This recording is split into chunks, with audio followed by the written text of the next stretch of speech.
નમસ્કાર વિદ્યાર્થી મિત્રો, વિમળા વિદ્યાલય ઈ ક્લાસમાં આપ સર્વેનું હાર્દિક સ્વાગત છે। આજે આપણે ગુજરાતી ભાષાની અંદર જોડણીનો અભ્યાસ કરીશું। જોડણી એ ગુજરાતી ભાષાનો ખૂબ અગત્યનો ટોપિક છે। સામાન્ય રીતે જોડણી શબ્દ સાંભળો ત્યારે તાણ અનુભવાય છે। ખોટું લગાઈ જશે તો એમ થાય કે કોઈ જાદુની લાકડી મળી જાય અને બધી જોડણી સાચી જ લખાય તો કેવી મજા પડી જાય। એના નિયમો સમજી શકાય તો કેટલું સારું થાય। તમે ગુજરાતી શબ્દ ભંડોળ વિશે ભણી ગયા છો। ગુજરાતીમાં તદ્ભવ, તત્સમ અને અંગ્રેજી, અરબી, ફારસી જેવા અન્ય ભાષાના શબ્દો છે તે તમે જાણો છો। સાર્થ જોડણી કોષમાં આ તત્સમ, તદ્ભવ કે અન્ય ભાષી શબ્દો માટે જુદા જુદા નિયમ છે। મહદઅંશે જોડણીના નિયમો તદ્ભવ શબ્દોને લાગુ પડે છે। તત્સમ તથા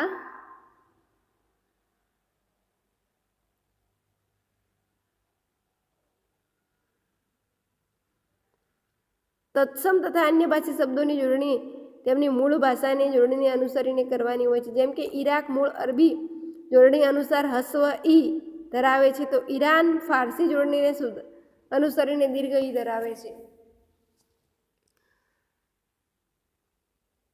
સંસ્કૃત જોડણીના નિયમો યાદ રાખવાના બદલે આપણે ત્યાં વપરાતા સંસ્કૃત શબ્દોની જોડણી યાદ રાખવી સરળ પડે છે। જે તે અક્ષર મૂળાક્ષરને લખવાની રીત એટલે જોડણી આપણી ગુજરાતી ભાષાની જનની સંસ્કૃત ભાષા છે, એટલે આજે આપણે લખાણમાં ઘણા સંસ્કૃત તત્સમ શબ્દો વપરાય છે અને ઘણા શબ્દો સંસ્કૃતમાંથી પ્રાકૃત અને અપભ્રંશ ભાષામાં ફેરફાર થઈને તદ્ભવ તેમાંથી ઉત્પન્ન થયેલા ગુજરાતીમાં ઉતરી આવ્યા છે। અહીંયા આપણે જોડણીના કેટલાક નિયમો જોઈએ તો હસ્વ ક્યારે આવે અને દીર્ઘ ક્યારે આવે એ આપણે જોઈએ। જોડણી લખતી વખતે હસ્વ ક્યારે લખાય અને દીર્ઘ ક્યારે લખાય એ જોઈએ તો નિયમ નંબર 1, હસ્વ અક્ષર ક્યારે આવે છે? તો નિયમ નંબર 1, 4 કે તેથી વધુ અક્ષરવાળા શબ્દોમાં પહેલો અક્ષર હસ્વ આવે છે। 4 કે તેથી વધુ અક્ષરવાળા શબ્દોમાં પહેલો અક્ષર હસ્વ આવે છે। અહીંયા ઉદાહરણ તરીકે હિંગોળગઢ, સુરેન્દ્રનગર, હિમાચલ પ્રદેશ, હિલચાલ, ભૂલામણી, ખિસકોલી, કુતૂહલ, કીર્તાર, કિફાયતી, સુવાવડ, પિચકારી, નિસરણી વગેરે 4 કે 5 અક્ષરના શબ્દોમાં પહેલો અક્ષર હસ્વ આવે છે। તો નિયમ શું છે? યાદ રાખજો, 4 અક્ષર હોય કે તેનાથી વધારે અક્ષર હોય એમાં પહેલો અક્ષર લખતા હોય જોડણીની અંદર તો એ હસ્વ આવે છે। નિયમ નંબર 2, જોડાક્ષર પહેલાનો શબ્દ હસ્વ આવે છે। જોડાક્ષર પહેલાનો ઈ અને ઉ એ હસ્વ હોય છે। જેમ કે હિન્દીમાં જોડાક્ષર દેખાય છે મનુષ્ય, આવિષ્કાર, શિષ્ય, પુસ્તક, સ્ત્રી, કિસ્સો, ચિઠ્ઠી, જિલ્લો, ડિગ્રી, પિસ્તા, રિક્ષા, લિફ્ટ, લિજ્જત, નિશ્વાસ, 45 વગેરે। નિયમ નંબર 3, ઈકમાં ઈ હસ્વ આવે છે। સામાજિક વિજ્ઞાન, આર્થિક, ઈક પાછળ વંચાય છે ઈક, ધાર્મિક, ઈક, જ્યાં ઈક વંચાય છે ત્યાં ઈકમાં ઈ હસ્વ આવે છે।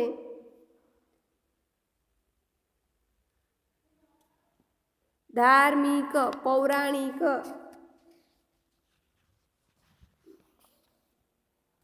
નૈતિક, તો ઈકમાં ઈ હસ્વ આવે છે. નિયમ નંબર 4, ઈતમાં ગણિત, ઈતમાં ઈ હસ્વ આવે છે. ગણિત.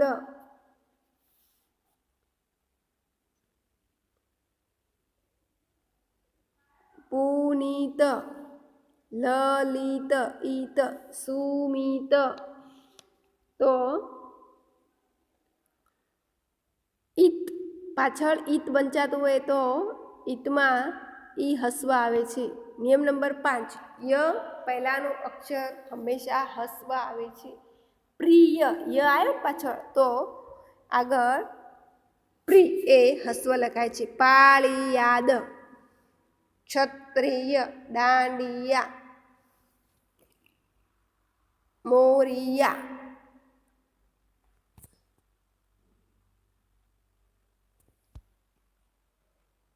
નિયમ નંબર 6, અણ અથવા તો નમાં ઈ કે ઉ હસ્વ આવે.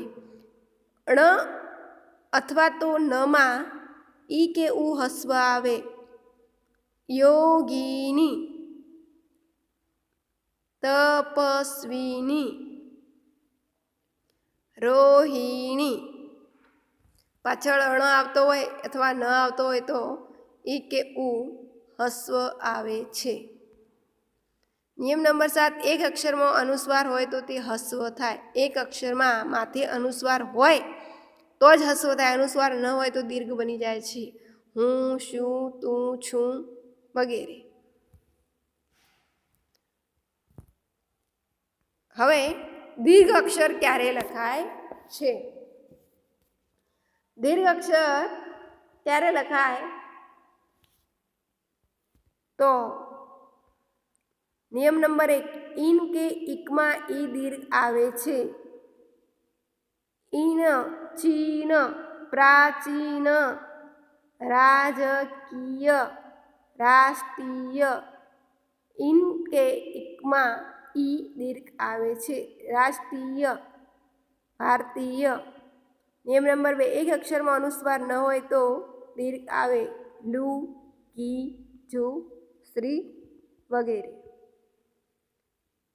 નિયમ નંબર 3, બે અક્ષરમાં શબ્દોમાં પહેલો અક્ષર દીર્ઘ આવે. બે અક્ષરનો કોઈ શબ્દ હોય તેમાં પહેલો અક્ષર દીર્ઘ આવે. ઉદાહરણ, દીર્ઘ,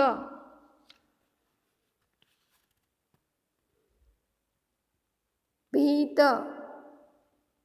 બીક, ભૂલ, દૂધ, ઊઠ, ઉડ, ઊન, કૂચ, ચૂનો, દૂધ, ધૂળ, ફૂલ, ફૂગ, દૂર, બૂચ, જૂન, ચૂલો.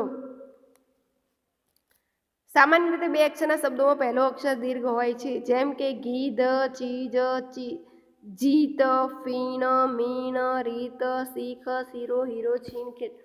નોંધ, આદિ તત્સમ શબ્દ, દિલ એ ફારસી શબ્દ અને ગુનો એ અરબી શબ્દ એમ ગુજરાતીમાં પ્રયોજાતા અન્ય ભાષાના શબ્દોની જોડણી આ નિયમોથી થોડી જુદી હોઈ શકે. નિયમ નંબર 4, ગીરીમાં ઈ કે ઉ દીર્ઘ આવે છે. કામગીરી, યાદગીરી, વર્તણૂક, કામગીરી, યાદગીરી, નિમણૂક. નિયમ નંબર 5, વતી અથવા મતીમાં ઈ દીર્ઘ આવે છે. ભગવતી, વતી, વતી અથવા મતી. સાબરમતી, અધોગતિ, ભગવતી, તારામતી, સાબરમતી.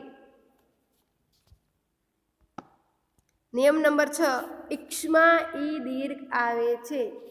ઈક્ષમાં ઈ દીર્ઘ આવે છે.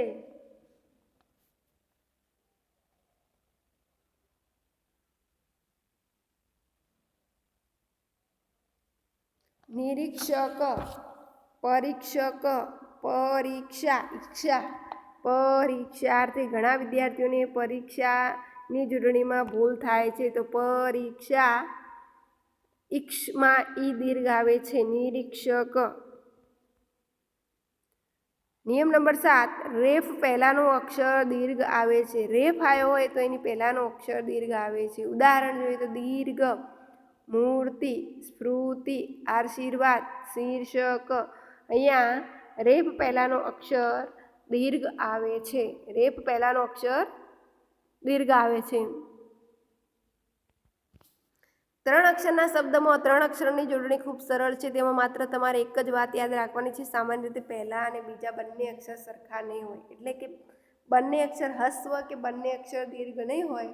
જો પહેલો અક્ષર હસ્વ હોય તો બીજો દીર્ઘ, અને બીજો પહેલો દીર્ઘ હોય તો બીજો હસ્વ હોય છે. બસ આટલું યાદ રાખવાનું. 3 અક્ષરના શબ્દો લખતા હોય ત્યારે એક અક્ષર દીર્ઘ અને એક નાનો હોય ને એક મોટો હોય, એક મોટો હોય તો એક નાનો હોય છે.